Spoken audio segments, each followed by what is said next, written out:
미루면서 아무 일 안 하는 걸로 보여도 정작 본인은 마음 편히 쉬는 게 아니잖아요. 이분들은 자주 지치고 무기력하고 점점 우울해진다고 호소하시더라고요. 게으른 완벽주의에서 벗어나는 방법, 두 방향에서의 접근을 제안 드릴 텐데요.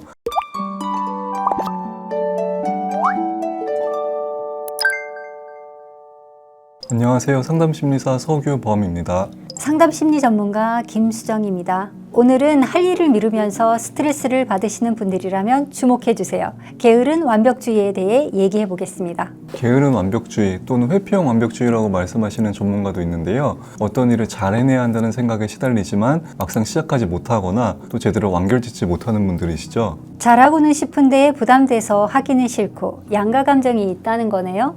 누구나 이런 경험을 하기는 할 텐데 이걸 큰 문제로 느끼는 분들이 있다는 거죠. 어린 시절에 방학 숙제를 미루고 개학을 맞이했던 때가 기억나시죠? 그때처럼 선생님께 혼날 것 같은 느낌, 몰아서 하려는 너무 큰 부담감, 핑계를 대야 할 것 같은 긴장감에 자주 시달리고 있다고 보시면 될 것 같아요. 남들이 볼 땐 미루면서 아무 일 안 하는 걸로 보여도 정작 본인은 마음 편히 쉬는 게 아니잖아요. 시간이 갈수록 진이 빠지게 되고 또 지친 상태에서 몰아서 하려니까 훨씬 힘들게 느껴지시는 거죠. 이게 반복되면 결국 난 한심하다, 난 잘 못하겠다라는 자기 비난이 남게 되고요. 일을 안 하면서도 피곤하고 지친 느낌이니까 체력이 굉장히 약하다는 인상을 주기도 할 것 같아요. 이렇게 불안이 점점 커지고 대처 실패가 반복이 되면 스트레스를 더 이상 감당 못하는 번아웃 상태가 되기가 쉽습니다. 타인의 감정을 수용할 여력이 부족해져서 대인관계도 하기가 싫어지고요. 고통이 만성화되면 우울증, 강박장애, 공황장애 같은 정신과적인 질환이 일어나는데도 영향을 줄 수가 있습니다. 완벽주의가 오히려 일을 그르치는 역효과를 내는 거네요. 잘 하려다가 회피하게 되는 악순환에 빠지는 심리적인 원인은 뭘까요? 여러 연구에 따르면 완벽주의는 예민하고 섬세한 기질과 성과가 강조되는 양육 환경, 사회 문화가 모두 영향을 미친다고 봅니다. 이런 영향으로 내 안에 어떤 암묵적인 기준이 만들어지게 되는데 그 기준에 미달됐을 때 겪을 심리적인 불편함을 피하고 싶은 마음이 자리하게 되는데요. 이런 불안함을 느끼지 않으려고 너무 완벽하게 대처하려고 하다 보면 매사가 힘들어지게 되는 겁니다. 불안감이 커서 지나치게 엄격해진다는 말인가요? 네, 맞습니다. 기질적으로 실패 스트레스를 크게 느끼거나 사회가 요구하는 압력에 많이 노출된 분들은 아무래도 기준에 미달됐다는 상실감을 어릴 때부터 자주 느끼게 되겠죠. 이런 상황에서 원인을 자신에게 찾다 보면 부끄러운 수준으로 하면 안 되는구나, 잘 못할 바에는 아예 안 하는 게 낫겠다, 이런 생각들이 자리를 잡게 되는 겁니다. 그러면 이렇게 괴로운 완벽주의에서 벗어나 좀 더 효율적으로 내가 원하는 일을 할 수 있는 해결 방법이 있을까요?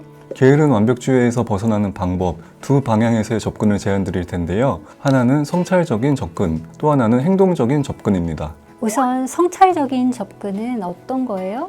내가 가진 완벽주의의 역기능을 살펴보고 잘 이해를 해보자는 건데요. 이를 위해선 첫째, 내가 욕심이 좀 과하다는 걸 인정을 해야 합니다. 나한테는 익숙하지 않은 일인데 그 일의 전문가를 떠올리며 이 정도는 해야 하는 거 아닌가? 이렇게 기준을 삼는 건 무리가 되니까요. 그런 의미에서 두 번째는 내가 가진 기준을 점검하고 재조정하는 겁니다. 경제력, 학업이나 일, 외모, 대인관계 등에서 만족할 수 있는 기준을 한번 적어보세요. 그리고 그걸 달성하기 위해 내가 과도하게 고수하고 날 힘들게 하는 생각의 패턴을 살펴보는 건데요. 인지행동치료에서는 이걸 인지왜곡 또는 인지오류라고 합니다. 인지오류 몇 가지 좀 소개해 주세요. 완벽주의자들의 대표적 인지오류는 흑백 논리라는 게 있는데요. 시험 준비를 잘 못하면 아예 시험장에 안 가거나 좀 지각을 할 것 같으면 아예 결석을 하든가 하는 것처럼 뭐 아니면 도식으로 생각을 하는 겁니다. 또 재앙화라는 오류도 있는데요. 예를 들어 내가 과제를 잘 못해가면 교수가 날 안 좋게 볼 거고 그러면 취업에 문제가 생길 수도 있고 인생이 망하게 될 거다. 이렇게 부정적인 결과를 끝까지 생각을 해버리는 겁니다. 이러다 보면 우울하고 불안해지고 또 과제를 하기가 싫어질 수밖에 없겠죠. 성찰적 접근 방법의 세 번째는 실수에 대한 인식 바꾸기입니다. 실수는 무언가 숙달하기 위해 필연적으로 거치는 과정인데요. 실수를 하는 과정에서 배우고 성장한 자기의 모습에 대해서 구체적으로 상기를 해보는 거예요. 이번에는 행동적 접근도 소개해 주시겠어요?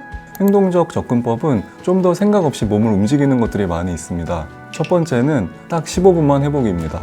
뜨거운 물에 들어갈 때 저희가 풍덩 들어가면 힘들어도 발끝에만 넣어보는 건 가능하잖아요. 그런 원리로 보고서를 쓸 때도 15분간 문서 파일을 만들고 딱 목차까지만 만들어 보겠다는 목표로 해보는 거죠.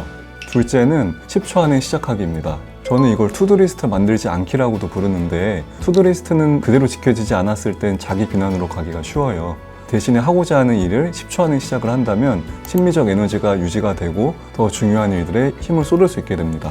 셋째는 감사일기 쓰기입니다. 자기 전에 누워서 오늘 감사했던 점을 3가지만 써보는 건데요. 이런 짧은 감사 과정이 감정을 조절하고 회복하는 효과가 있다고 여러 연구를 통해 검증이 되고 있습니다. 감사는 자신이 받은 좋은 걸 떠올리게 하고 타인이 내게 해준 좋은 걸 인식하게 도우니까 자신과 타인에 대한 느낌을 긍정적으로 만들어줍니다.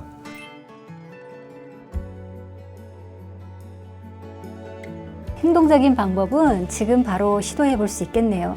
그런데 지금 말씀하신 내용은 좀 힘을 빼고 적당히 실수도 하고 너무 완벽하게 살지 말자는 말처럼 들리는데요. 반대로 성공한 분들은 목표를 높이 가지라는 말도 하시잖아요. 어떤 말이 맞는 걸까요? 저는 높은 목표를 가지라는 말의 앞에는 괄호가 빠져 있다고 생각을 해요. 그러니까 자신을 성장시킬 만한 높은 목표를 가져라가 완전한 문장이 아닐까 하는데요. 타인을 기준으로 삼은 높은 목표가 날 자책에 빠뜨리고 또 좌절시킨다면 하루하루가 힘들어질 수밖에 없겠죠. 그러니까 자신에게 맞는 목표를 세우고 완벽하지 않아도 괜찮다는 그런 마음이 필요하다고 봅니다. 네, 완벽한 결과보다는 내가 성장하고 배우는 과정에 의미를 둔다면 게으른 완벽주의자의 괴로움에서 벗어날 수 있겠네요. 오늘은 여기까지 하겠습니다. 감사합니다. 네, 감사합니다.